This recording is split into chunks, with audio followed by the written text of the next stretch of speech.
জমি নিয়ে পারিবারিক দ্বন্দ্বের জেরে নিজ ছোট ভাইয়ের সঙ্গে জুমার নামাজের পর তুমুল মারামারি হবে এমন ঘোষণা মাইকিং করে প্রচার করেছেন বড় ভাই। পুরো গ্রাম জুড়ে সেই ঘোষণার ভিডিও মুহূর্তেই ভাইরাল হয়ে গেছে সামাজিক যোগাযোগ মাধ্যমে।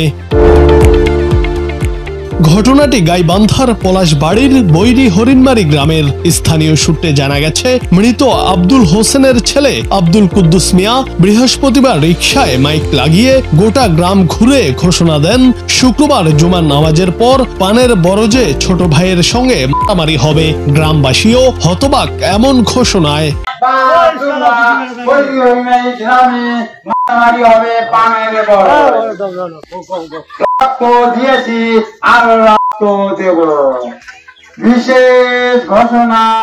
স্থানীয়রা বলেন, জমি নিয়ে ভাইয়ের সঙ্গে বিরোধ থাকতেই পারে, কিন্তু প্রকাশ্যে মাইকিং করে মারামারির ঘোষণা এটা আগে কখনো শোনা যায়নি।